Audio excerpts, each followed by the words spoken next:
فيلمنا النهاردة برعاية أغنية الحياة بقى لونها بامبي، وهتعرفوا ليه في الآخر. بيبدأ الفيلم ببنت جميلة واقفة عند النهر واسمها لافينيا جاردينر. إيه الأسامي دي يا جدعان؟ بتعمل طقوس سحرية عشان والدتها تخف من مرض السرطان، وبيقاطع الطقوس بتاعتها شاب أسمراني وحلوة واسمه وورد، وده عالم متخصص في علوم المياه وما تسألنوش يعني إيه. وقت ما بتشوفه بتقرر ترجع بيتها، وهو بيقول لها إنه كان حابب ياخد عينات من المية عشان يحللها وما كانش يقصد إن هو يزعجها. بتدله على الطريق وبتوصل كده البيت، وبنلاحظ إن عائلة جاردنر عايشين في بيت في الريف في مكان اسمه أركام، وده في وسط الغابة ومفيهوش يعني سكان كتير وبعيد عن المدينة.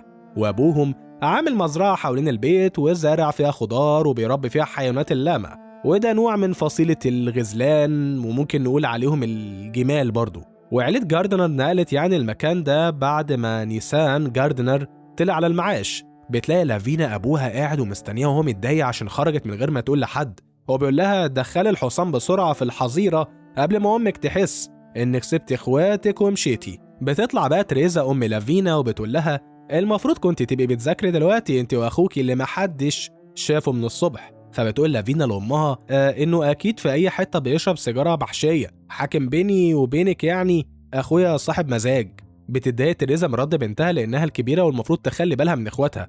وبنعرف ان لافينا عندها اخين اصغر منها، واحد اسمه بيني والتاني اسمه جاك. بتدخل لافينا كده الحصان في الحظيره وبتقفش اخوها وبيتدخن زي ما توقعت، ومعاه الكلب بتاعهم اللي اسمه سام. وبعدها بتخرج من الحظيره وبتلاقي جاك اخوها واقف قدام البير بتاع المزرعه، وبتقول له انت بتعمل ايه؟ فبيقول لها ان ابوه يعني قال له لو ركزت في الميه لفتره طويله ممكن تشوف النجوم. فبتقول له مش اي حاجه ابوك يقولها تصدقها. بيقول لها جاك ان هو كان جاي عشان يجيب ميه من البير عشان يشربوا منها. فبتتضايق لافينا وبتقول له انا مش فاهمه احنا ليه ما نشتريش ازاز ميه زي باقي الناس، ارحمونا بقى من حوار البير ده. بتتجمع العيله بعد كده على الترابيزه بتاع السفره، وابوهم بيقول لهم ان هو حضر لهم النهارده اكله ما حصلتش، ولما بيشيل الغطا بنلاقيها فاصوليا عادي. فبتقول لهم لافينا كأي بنت محترمه انها ما بتحبهاش ولا بتطيق ريحتها. بيسألها نيسان وبيقول لها امال بتحب ايه يا اختي؟ فبتقول له بحب لحم البطه اكتر. فبيرد يقول لها ومين ما بيحبش البط؟ وشكلهم كده ما يعرفوش ان البطه وصلت ل1000 جنيه ولا ايه. بعد كده يا صديقي بنشوف تريزا وهي قاعده في الدور اللي فوق وبتشتغل على الكمبيوتر، ومعاها عملاء كده بتساعدهم في البيزنس بتاعهم، لكن بيظهر ان النت كل شويه بيقطع ويرجع، وده بيضايقها جدا. بينده نيسان كده على مراته عشان تاكل معاهم، وبتنزل وبتلاقي عيالها مش مبسوطين بالاكل اللي ابوهم طبخه. فبتقول له انزل وهات لنا حاجه نشربها ونبلع بيها الاكل ده. بينزل نيسان في المخزن وبينقي ازازه معتقه وبيطلع بيها. تريزا بتقول لعيالها معلش كلوا المره دي والمره الجايه انا اللي هطبخ. بعد الاكل بيطلب نيسان من مراته انهم يطلعوا فوق عشان يقول لها كلمه على انفراد، وبنعرف من كلامهم ان تريزا عامله عمليه بسبب مرضها، وبقى لهم 6 شهور هما الاتنين ما اتكلموش على انفراد. بيبقى قاعد بيني كده في اوضته مع مزاجه، بنشوف انه مهتم بالكواكب والنجوم وطبعا الحشيش. ولافينا بتكون نايمه في اوضتها ومش حاسه بالدنيا. اما جاك الصغير فكان نايم وفجاه حس بحركه غريبه. بنلاحظ ان البيت بدا يتهز والكلب هو كمان بيحس بشعور غريب، وبيظهر فوق البيت حلقه لونها بنفسجي في السماء. بيخرج جاك كده من اوضته وبيقف في الطرقه، فبيلاقي الكلب وهو كمان واقف وخايف. وفي اللحظه دي بيظهر ضوء لونه غريب من ورا جاك بيخلي الكلب كده يتعصب. الضوء بعدها بيظهر على الحظيره كل مكان حوالين البيت اللي بيتهز بشكل قوي كأن في زلزال صاحبي، وبتحصل صدمه قويه كلهم بيحسوا بيها. وبيصرخ جاك كده في امه وابوه بيوقفوا كلام ويجروا يشوفوا ماله. بتخرج العيله فبيلاقوا قدام البيت جسم غريب وقع من السماء وخارج منه ريحه مقرفه وملت المكان كله. بيقول نيسان كده لعياله ادخلوا جوه وما تقربوش البتاع ده لحد ما نعرف هو ايه. فبتنادي عليه تريزا وبتقول له ان جاك في حاجه غلط وما بينطقش، وبيظهر العيله كلها القلق. ونيسان بيحاول يسيطر على الامور فبيروح يصب لنفسه كوبايه عشان يشرب وينسى. فبتقول له تريزا هو ده وقته؟ مش تشوف ابنك الاول؟ بيقول لها وانا هعمل ايه يعني؟ انا مش فاهم اللي بيحصل. وتاني يوم الصبح بتيجي الشرطه عشان تشوف ايه اللي حصل، والريحه بتبقى اوحش من الاول وبيطلع من النيزك دخان غريب لكن لونه انطفى عن الوقت اللي وقع فيه اول مره. بيسأل رجاله الشرطه نيسان عن اللي حصل وبيقول لهم انه امبارح كان بيتكلم مع مراته وبعدها حس ان في زلزال، وقام كده فجاه وقع النيزك قدام بيتهم، وكان لونه بينك بامبي يعني، وريحته زي ما انتم شايفين يعني في منتهى القرف. بيجي وورد هو كمان وينضم للشرطه عشان يشوف ايه اللي حصل. بتقابله لافينا بابتسامه وتقول له انت بتعمل ايه هنا؟ فبيقول لها تفتكر اللي حصل ده نتيجه طقوس السحر اللي كنت بتعمليها امبارح؟ فبتقول له يا ريت، بيلاحظ نيسان إن بنته واقفة مع واحد غريب فبيسأله أنت مين يا اسطى؟ فبيعرفه وورد بنفسه وبيقول له إنه جاي عشان يعمل تحليلات على المية، وبينزل عشان يشوف النيازك، وبيقول لهم إن في العادة يا باشا النيازك بيتفتتوا قبل ما يوصلوا للغلاف الجوي، لكن ده حظه كويس وصل بالسلامة لحد عندكم. بتقول الشرطة لنيسان إنهم يبعتوا ناس من التلفزيون ومتخصصين عشان يشوفوا الموضوع ده بكرة. فبيسألهم نيسان عن دكتور لابنه الصغير عشان تعبان. بتقول له الظابطة يعني خدوا لمستشفى أركام في المدينة. بيقول لها هو مفيش مكان أقرب من كده. فبتقول له أهلا بيك في حياة الريف. بيلاحظ نيسان إن لافينا قاعدة مع وورد وبتكلمه، فبيقول لها تدخل تشوف أمها عاوزة إيه جوه. بتدخل لافينا وأمها بتقول لها اسمه إيه بقى اللي أنت معجبة بيه ده؟ فلافينا بتقول لأمها إنها مش معجبة بحد، لكن أمها بتقول لها باين من طريقتك ولبسك إنك معجبة بيه. بتتضايق لافينا عشان أمها فهماها وبتطلع أوضتها تعيط. أما وورد بيسأل نيسان لو في حد عايش معاهم في المكان ده، فبيقول له نيسان عندنا واحد صاحب الأرض وعايش في كوخ قريب من جنبنا، وبيعرف بيني كده إن هو ياخد وورد عند عزرا صاحبهم أو نقدر نقول جارهم. ونيسان بيقول له وورد خلي بالك عشان عزرا ده بحالات جوزائي شوية. بيروح بيني كده مع وورد عند عزرا وبيلاحظ وورد إن في كاميرات في كل مكان، فبيني بيقول له أصل عزرا كان كهربائي قديم فتلاقيه حاطط كاميرات في كل حتة. بيستقبلهم عزرا وبيدخلهم الكوخ وبيعزم على وورد بحاجة يشربها، وورد بيقول له شكرا. بيلاقي وورد عند عزرا قطة وبيشيلها وبيلعبها، وبتكون القطة لابسة طوق مميز. بيقدم عزرا كده لوورد كوباية، فورد بيقول له ليه تعبت نفسك ما كانش ليه لزوم الشاي؟ فعزرا بيقول له ده مش شاي، ده المية اللي بنشربها. وورد بيقول له يمكن تكون المواسير مصدية، لكن عزرا بيقول له لا دي المية الجوفية اللي بنشرب منها ومن الطبيعة للكوباية مباشرة. فبيقول له وورد ما تقلقش انا هاخد عينة من المية واعمل لها تحليل وهو ده اللي انا اصلا جاي علشانه. فجأة الدنيا بتبدأ تمطر ولافينا بتبقى واقفة قدام البيت وبتستمتع بالدنيا وهي بتشتي، فبيجي ابوها وبيقول لها ادخلي جوه لا يجيلك دور برد. لكن الاتنين بيلاحظوا حاجة غريبة بتحصل، وبيبدأ البرق يضرب نفس المكان اللي النيزك وقع فيه. وفي الخيمة بيبقى وورد قاعد يحلل عينات المية اللي أخدها من عزرا، وبيلاقي إن نسبة الملوحة والسموم فيها عالية عن الطبيعي. ولما بيخرج بره الخيمة عشان يقرا كتابه في الأجواء الشعرية دي بيجيله تليفون، لكن بيكون في تشويش مزعج في الإرسال فما بيسمعش أي حاجة. وفجأة بيسمع أصوات غريبة حواليه، فبياخد كشاف وبيروح عشان يشوف فيه إيه، فبيكون فيه ضوء بامبي وبنفسجي في الجو. بيستغرب وورد كده، لكن الأغرب إن العربية بتاعته بتشتغل فجأة، ولما بيقرب منها المحرك بيبطل مرة واحدة. تاني يوم الصبح بنلاحظ سحلية شكلها غريب على سور البير، وبيبقى جلدها متلون باللون البامبي.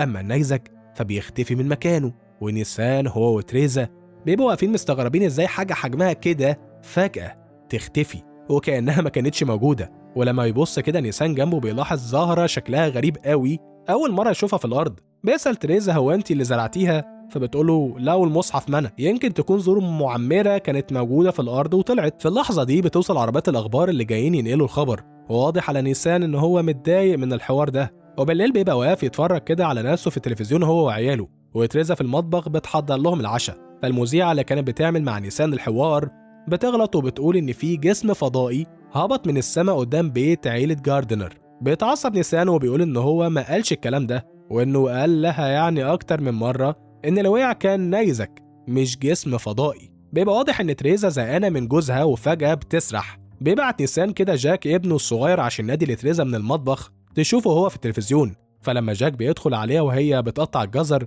ما بتاخدش بالها وبتكمل تقطيع، وشكلهم هياكلوا صوابعها على العشاء. والكلام هنا حرفيا على فكرة. بيتخض جاك من منظر ايد تريزا بعد ما اتعورت كده، فبينادي على ابوها عشان يلحقها، وتريزا بتقول لهم العشاء جاهز، وهي رافعه ايدها وكانها مش حاسه بحاجه. بياخد نيسان مراته وبيقول لاولاده انه هيروح المستشفى ويبقى يكلمهم هناك ويطمنهم، وبيخلي بيني مسؤول عن اخواته لحد ما يرجع، وبيقول له ياكل الحيوانات ويدخلها الحظيره قبل الساعه 10. بتطلع لافينا مع جاك عشان تنيمه، وبياخد بيني الحيوانات وياكلها ويشربهم من الميه اللي في البير، وبعدها بيدخلهم الحظيره. لكن لما لافيني بتصحى كده بتلاقيهم لسه بره وما اكلوش، فبتنادي على بيني وبتقول له انت مش ابوك قالك تدخلهم الحظيره وتاكلهم؟ فبيقول لها انه عمل كده ومش فاهم هم خرجوا ازاي. فبتقول له لافينا ما انت لو تبطل حشيش اللي لحس دماغك ده ما كانش هيتهيألك حاجات، وتفضل دخلهم تاني. بيبقى جاك قاعد قدام البير وعمال يصفر، وبتروح لافينا تقول له انت بتعمل ايه هنا؟ فبيقول لها ان هو بيتكلم مع صاحبه اللي جوه البير. بتخاف لافينا وبتحس بشعور غريب، لكن بتقوم عشان تدخل البيت، فبتسمع صوت من جوه البير وبتخاف.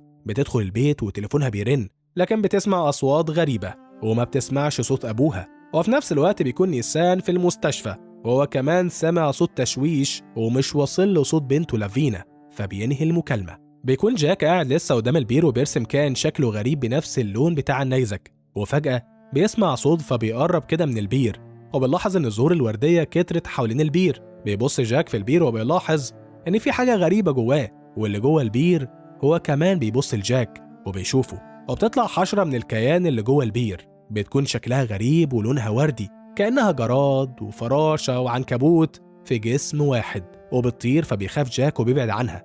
بتدخل لافينا المطبخ عشان تنضفه بعد اللي حصل امبارح، وفجأة بيظهر الضوء الفضائي من وراها وبتغيب عن الوعي وهي واقفة. وبيمر الوقت من غير ما تحس بيه، ولما بترجع تستوعب تاني اللي حواليها بتلاقي الحوض بتاع المطبخ مليان دم ومغرق الأرضية. فبتجري على الحمام عشان بتحس بمغص في معدتها. في الوقت ده بيخبط وورد كده على الباب، وبيقولها ان هو جاي لها عشان يقول لهم ان المية فيها تلوث وسامة، ويا ريت يشربوا من الازاز الجاهزة وما يشربوش من البير او الحنفيات. بتجري لافينا عشان بتحس معدتها وجعتها من تاني، وورد بيمشي لكن بيلاقي جاك واقف متنح كده وباصص في الفراغ.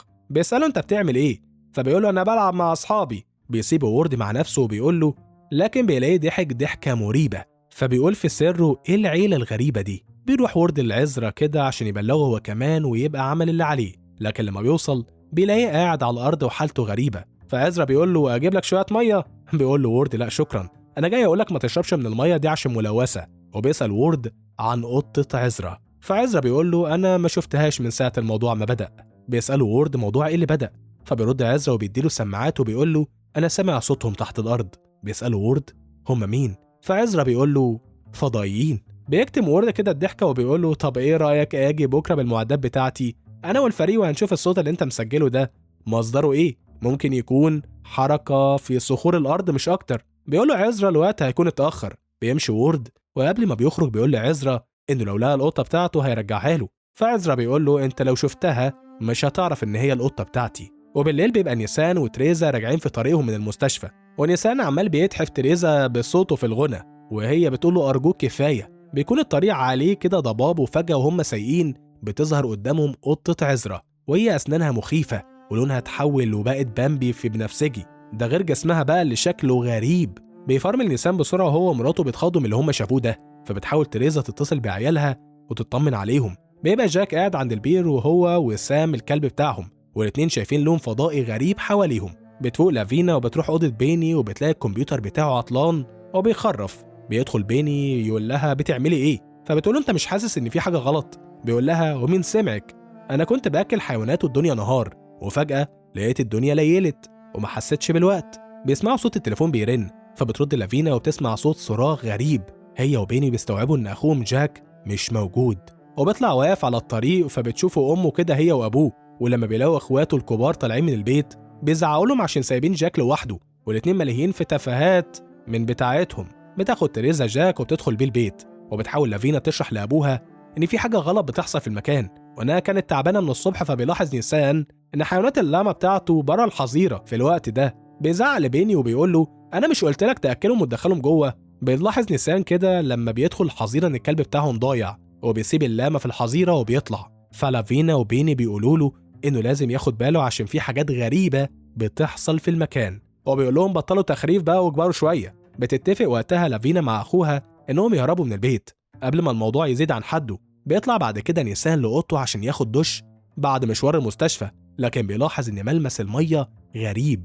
هو فجأة بيشوف حاجة شفافة على الأرض، ولما بيمسكها بتحرق ايده، فبيغسل ايده بسرعة لكن بتبقى فيه لزوجة في ايده ما بتروحش. هو بيطلع من الحمام وهو شامم ريحة وحشة، فبيتخانق مع مراته اللي بتقول له انه لازم يصلح لها جهاز الواي فاي عشان زمانها خسرت عملاء كتير من اللي شغالة معاهم بسبب اختفائها طول الوقت ده. وبيبقى نيسان في وادي وهي في وادي تاني خالص. تاني يوم بيلاحظ نيسان ان الطماطم اللي كان زارعها في الحديقة بتاعته كبرت وحجمها اتضاعف بدري شهر بحاله عن ميعادها، فبيبدأ يجمعها وياخدها المطبخ عشان يغسلها. في نفس الوقت بتبقى تريزا شغالة والنت بيقطع عليها، فبتدخل على نيسان المطبخ وبتقول له ان مفيش اي كمبيوتر ولا نت شغالين وانها هتخسر شغلها بالطريقة دي. بيتخانقوا كالعادة، وبيبدأ نيسان يدوق الطماطم وبيتعصب لما بيلاقي ان طعمها وحش قوي، رغم ان شكلها بيبان انها كانت مستوية وزي الفل. بيرمي نيسان كده الطماطم بعصبية وبيقول لمراته انه هيبقى يشوف مشكلة الارسال، وزي عادته هي حاجة واحدة اللي بيلجأ لها في المواقف اللي زي دي،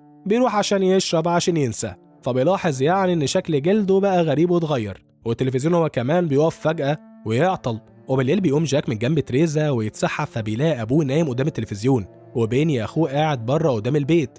اما لافينا في اوضتها فبتمارس طقوس سحريه وبتفضل تعمل تعويذه بدمها عشان تطلع من المكان ده، وبتطلب من التعويذه تنقذ حياتها وتحميها من اللي بيحصل. من اللحظه دي بقى كل اللي فات حماده، وبصراحه اللي جاي حماده تاني خالص، والفيلم بيزيد جنون.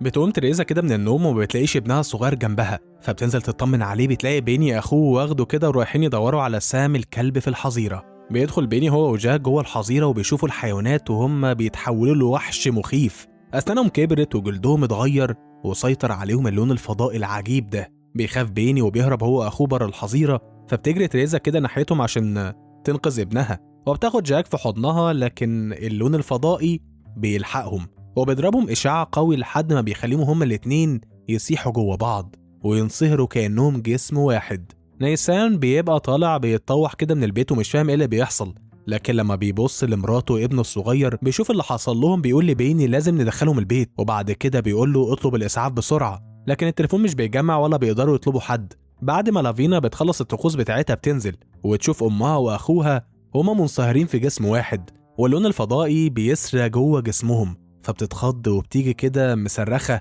بيخرج نيسان وبيحاول يشغل العربية عشان ياخد مراته وابنه ويروح بيهم على المستشفى، لكن البطارية بتاعت العربية بتبقى فاضية ومش بترضى العربية تشتغل. بيبقى جسم نيسان كله اتملى بحراشيف بتسبب له الحكة كده وشكلها غريب ومرعبة، وحتى البيت والجو كده حواليه بيكون ضبابي ومتلون باللون البامبي العجيب. بتحاول لافينا تقول لأمها إن كل حاجة هتبقى كويسة، لكن أمها بتكون اتحولت لشكل وحش مخيف وبتعمل أصوات مرعبة. وبيدخل نيسان بيقول لها كده إن العربية مش شغالة، فبتقول له لافينا دلوقتي صدقتني لما قلت لك إن في حاجة غلط. بيقولهم بيني كده وهو متضايق من صوت أمه وأخوه إن الشمس بتأذي بشرتهم وبتحرقها، فبيقرروا يطلعوهم الدور اللي فوق ويسيبوهم فيه. بيقول بيني لأبوه إن حيوانات الحظيرة في حاجة حصلت لهم، فبياخد نيسان كده البندقية بتاعته وبيقرر يتخلص من الحيوانات، لكن بنشوف وقتها الوحش اللي اتحولت ليه بسبب فيروس اللون الفضائي، ويتحولوا كلهم لجسم واحد منصهر وشكله مرعب. بتخلص نيسان من الحيوانات وبيفضي عليهم بندقيته، وفي اللحظة دي بتكون لافينا هي وبيني فوق مع أمها وبيحاولوا يسقوها لأنها عطشانة. بيدخل نيسان عليهم بعد كده وبيقول لهم ينزلوا تحت، فبتخاف لافينا إنه يعمل في أمها وأخوها نفس اللي عملوا في الحيوانات بتاعة الحظيرة. ولما بيجي نيسان يتخلص من مراته بتصعب عليه، وبيلاحظ إنه دلوقتي ممكن يقول لها كلمة على انفراد. بنلاحظ إن في الوقت ده نيسان بطل يفكر بعقلانية لدرجة إنه بيوعد مراته إنه هيعالجها وهيشوف حل للي بيحصل، وبعدها ممكن يروحوا يعملوا شهر عسل من أول وجديد وكل حاجة هترجع أحسن من الأول. فبيسيبها في الأوضة وبينزل. وفي مكان تاني خالص وورد بيبقى قاعد مستني عشان يقدم يعني تقريره للمجلس ويعرفوا من المية اللي راح يحللها ملوثة وسامة وخطر على السكان، لكن محدش بيوافق يقابله. فبيخرج وقبل ما يركب كده عربيته بينادي عليه واحد من رجالة الشرطة وبيقوله احنا لقينا حاجة غريبة عند بيت عيلة جاردنر.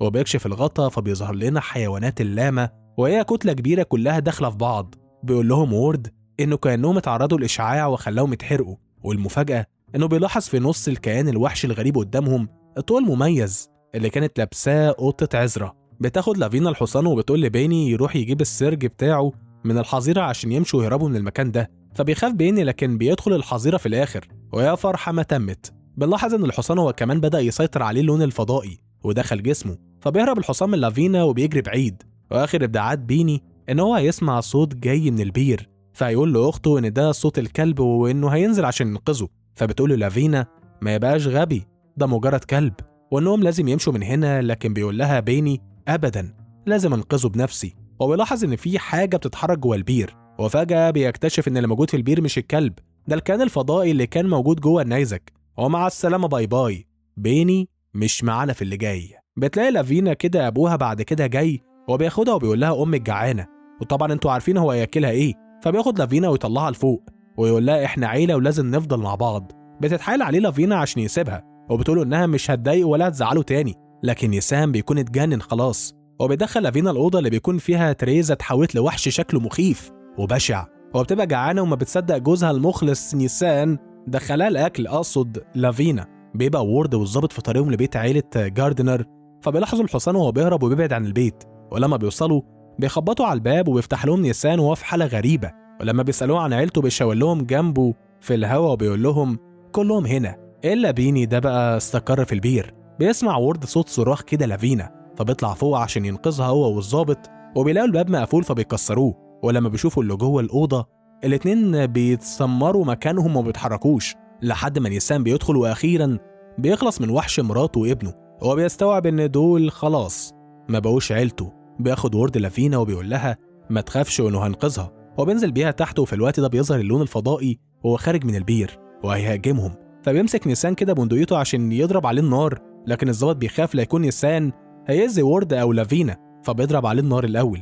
بيقع نيسان على الأرض وبيختفي اللون الفضائي، ولافينا بتروح لأبوها بتبقى زعلانة عشان الظابط عمل فيه كده. بيقول الظابط لوورد إنهم لازم ينقذوا عزرا هو كمان، فبيقول وورد لافينا تروح معاه، لكنها بترفض وبتقول له هو أنت فاكر إن في حد هيقدر يهرب أو يخرج؟ ده مش هيسيبنا في حالنا، واللي حصل حصل. بيقول لها وورد خليكي مكانك وهرجع لك، وبيروح مع الظابط عشان ينقذوا عزرا، لكن لما بيوصلوا بيسمعوا صوت تسجيل عزرا كان عامله بعد ما اكتشف كل حاجة عن الكيان الفضائي الغريب ده. بيقولوا إن هو نزل مع النيزك لون فضائي بيمتص الطاقة من كل شيء حي وبيحرقه وناوي يسيطر على كل حاجة. هرب بعد وقوع النيزك واستقر في البير، وعشان كده مبقاش فيه حاجة مش مصابة بيه، لأن كل الناس شربت من المية، وإنه نزل على الأرض عشان يخليها موطن ليه. هو واحدة واحدة بيغير ملامحها عشان تبقى بيئة مناسبة ليه. بيظهر لنا وش عزرا وهو كمان اتحول وشكله اتغير، فبيهرب الظابط مع وورد لما بيظهر الضوء وبيجري منه، لكن فجأة بيختفي الظابط وحاجة بتشيله وترفعه في الهواء. ولما وورد بيحاول يشوف الظابط راح فين بيكتشف إن حتى الشجرة اتحول واتصاب باللون الفضائي، وبيحاول يهرب من الوحوش اللي بقت حواليه في كل مكان. بيوصل وورد كده عند لافينا جنب البير، لكنه بيلاقيها هي كمان اتحولت لوحش، وبتحصل عاصفة قوية حوالين لافينا وبتحاول تهاجم وورد. بعدها بيجري وورد وبيستخبى في البيت، لكن بيلاقي نيسان جواه، وبيكتشف إن العيلة كلها كمان موجودة، وبيعرف إن هو بيتهياله إن الكائن الفضائي بيلعب بدماغه وبيحاول يسيطر عليه. بينجح وورد إن هو يهرب في المخزن بتاع الخمرة، وبيحصل انفجار عجيب. بعد ما الزمان والمكان بيندمجوا مع بعض بيقضي على كل البيت والمزرعة وبيمتصهم في الفضاء الخارجي. بيظهر لنا وورد بعدها في مناطق كده فاضية، مكان بيدعي للجاردن وحواليه حطام رمادي مفهوش أي لون، وما بيبقاش فيه أي دليل باقي في المكان على اللي حصل من وقت سقوط النيزك لحد اختفاء البيت والعيلة اللي فيه. وبيبقى وورد هو الناجي الوحيد من اللي حصل، وبيظهر في النهاية بعد ما تعرض لصدمة نفسية وهو واقف على جسر اتبنى فوق المكان اللي حصل فيه كل ده، ومحدش بقى يشرب المية اللي موجودة في الأرض القديمة في البير. لكن في نهاية الفيلم بتظهر حشرة لونها بامبي طايرة كده ومبسوطة وهي بتغني الحياة بقى لونها بامبي. والظاهر كده يا صديقي إن الرعب لسه ما انتهاش. أشوفكم بقى في العظمة اللي جاية. سلام.